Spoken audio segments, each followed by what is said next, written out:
Hi, I'm Dallas Dickinson, Director of Production on Star Wars The Old Republic, the new story-driven MMO from BioWare and LucasArts. Today, I'm going to walk you through the experience of playing the Taral V Flashpoint. In the game, this is a scenario you would undertake at level 32 or so, after many hours of advancing your character through your personal storyline.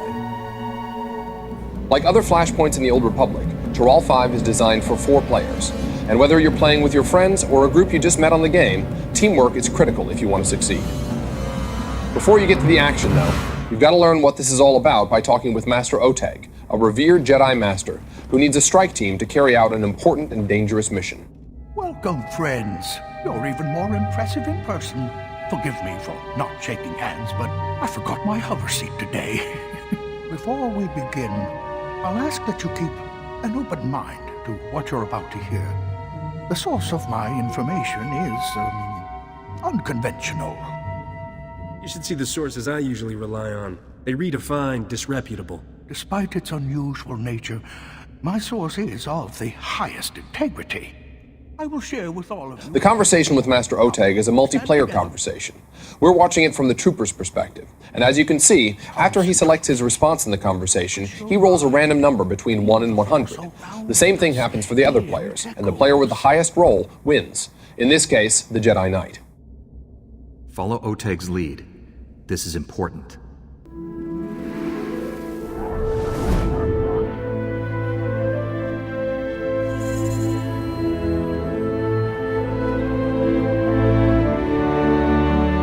It seems that Master Oteg has somehow enabled the entire group, even the non-Force users, to speak with a Force ghost. She is here, a Jedi without physical form. Her body is long dead, but her wisdom, her essence, lives on. The darkness will consume all it touches. Stars will burn black, ashes raining on lifeless worlds. Everything ends. The prisoner holds the darkness at bay, lost inside it for 300 years. His strength will fail. Then he will become the darkness. This prisoner has been fighting the Empire for centuries. How is he still alive? The bond weakens, my friend. I'll take things from here.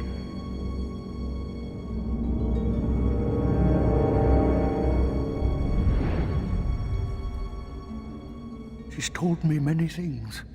Revealed the existence of an Imperial prison in the constantly shifting Maelstrom Nebula, and a way to get there. The only way to navigate the Maelstrom is using a Gree computer hidden at an Imperial fortress. We need that computer to free the Jedi prisoner. That's what I do best. The fortress we're invading is on the planet Taral V, enemy territory, protected by Imperial warships. Too many to fight. But we have a captured Imperial shuttle that can sneak past the sentries. It's waiting for you in the hangar. You can fill me in on the rest while we travel. There's no time to waste. Our fleet will hide at the system's edge so I can monitor your mission and guide you. If something goes wrong, we'll come running. Go to the shuttle, my friends. May the Force be with you.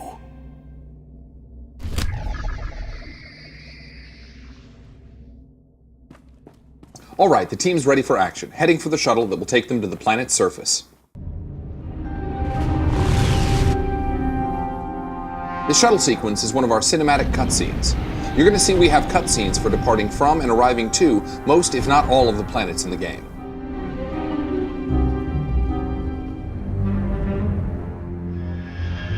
Here comes the shuttle now, landing in a remote location on Taral V. From here, the players are going to have to proceed on foot. Well done. You've successfully infiltrated Taral V. The Imperials think you're just another shuttle bringing supplies. So here you see the players prepping themselves, or buffing up, before going into battle.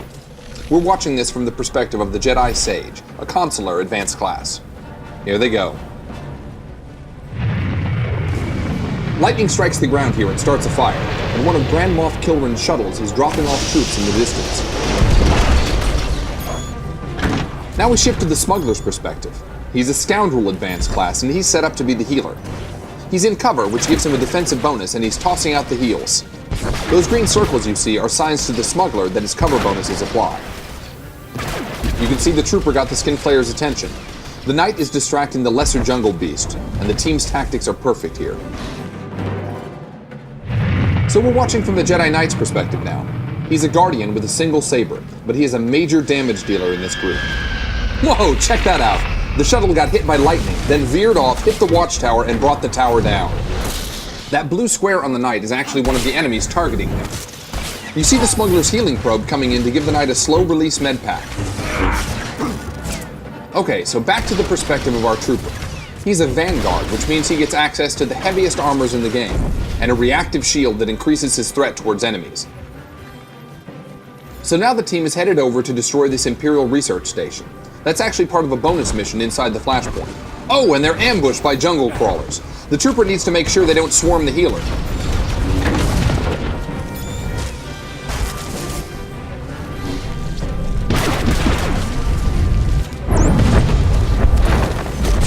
Oh, and the knight detonates the research terminal. This explosion finished off the jungle crawlers, essentially giving the team some free experience. Nicely done.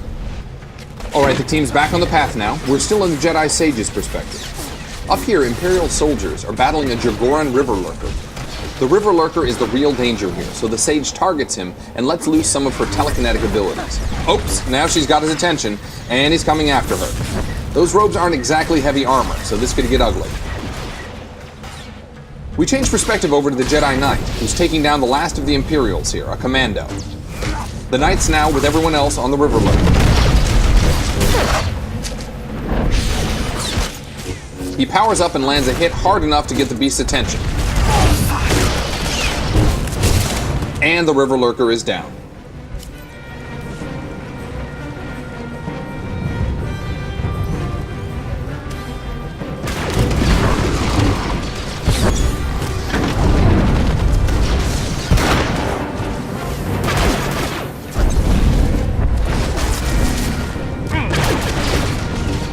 The trooper's got the Vine Cat's attention, but the jungle crawler is on the smuggler. That's no good. Somebody better help the healer. There we go. All good. Next up, Imperials. The Knight starts things by detonating a barrel of explosive material and then wading in. The trooper tosses a sticky grenade, so you can see the Imperial desperately trying to get it off. And that takes both of them down. Okay, this is our first mini-boss. The smuggler's gonna sneak around here in stealth and tranquilize one of those trained Vine Cats, taking him out of the fight until the team's ready.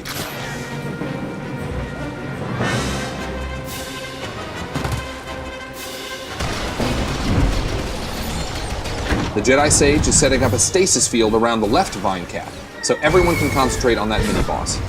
Now it looks like the trooper tossed a sticky grenade onto the handler. This move packs a punch, but it's also damaged that first Vine Cat, breaking him out of his stun.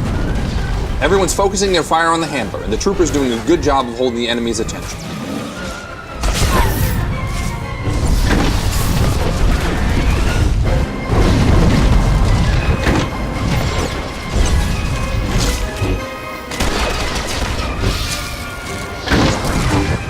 Great, now that the mini-boss is down, the team can take down the Vine Cats.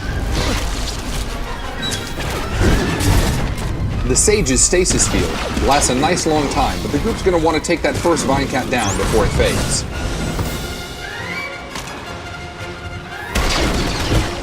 Just one Vine Cat left now. All four players are using their strongest attacks now to bring him down quickly.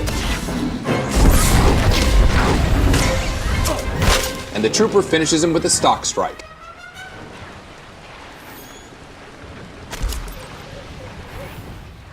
Since these enemies were a little tougher, they dropped a commendation, which can be traded for some strong equipment after the mission.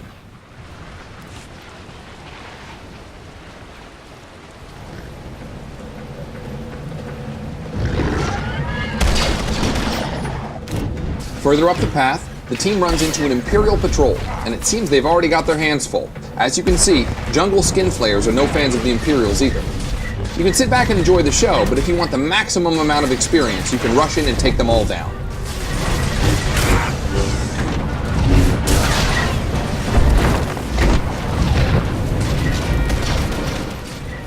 Our Jedi Sage has unfortunately drawn aggro, and that's not what she's built for, so let's hope that the team can help her out here. Here comes the trooper. To the rescue. Good job.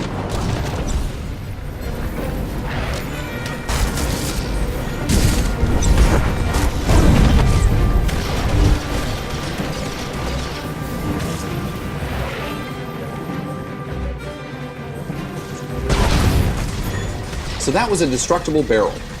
That one was explosive, but you'll find they can inflict a variety of different effects on your enemy.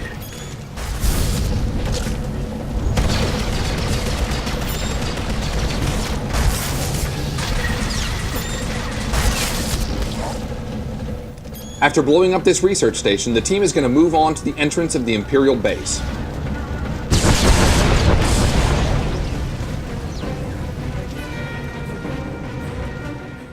That's an elite droid there in the middle, and he's got 2 troopers backing him up.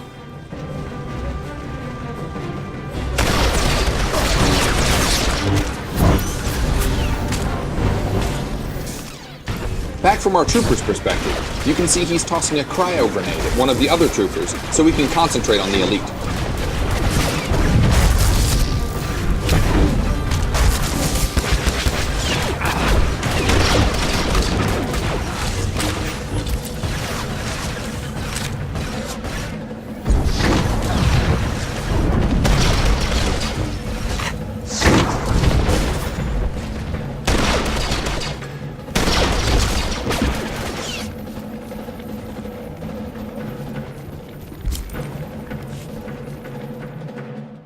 So here's our first big boss fight. You see Captain Shivanek up there on the deck. But as they attack, he's released his pet, Ripper. Ripper's a little tougher than Captain Shivanek, so luckily the team knew this in advance because they're clever and have probably died several times trying to do this Flashpoint. So you can see the Jedi Knight in the background is trying to take care of Captain Shivanek. The Jedi Sage is there with him. The Trooper is taking aggro from Ripper. And he's partnered pretty much with our smuggler. The smuggler is going to keep him alive as long as he possibly can. And hopefully our 2 Jedi are going to take care of Captain Shivanek and be able to help out.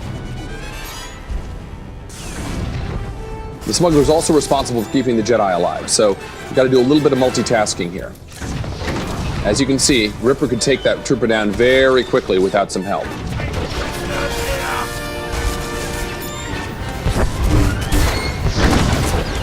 But luckily, the fight with Captain Shivanek is going very well.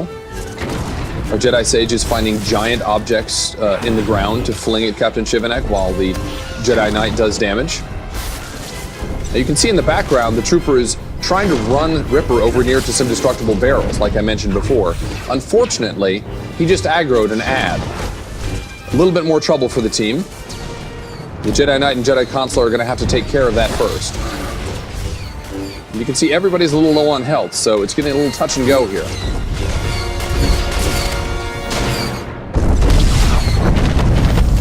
But luckily they were paying attention. They've taken care of the ad rather quickly. Well done. And now everyone can concentrate on Ripper.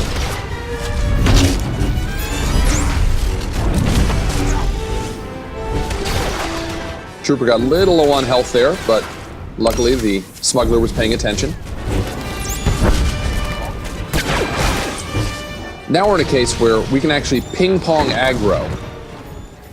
The trooper can take the rage of Ripper for a while, and then the Jedi Knight can attract him. This actually minimizes the amount of damage that Ripper can do. It's a very efficient way of taking on difficult enemies. Now when his trainer, Captain Shivanek, died, he got a buff called Enrage. So he's even tougher than he was at the beginning, making him a challenge for the full group.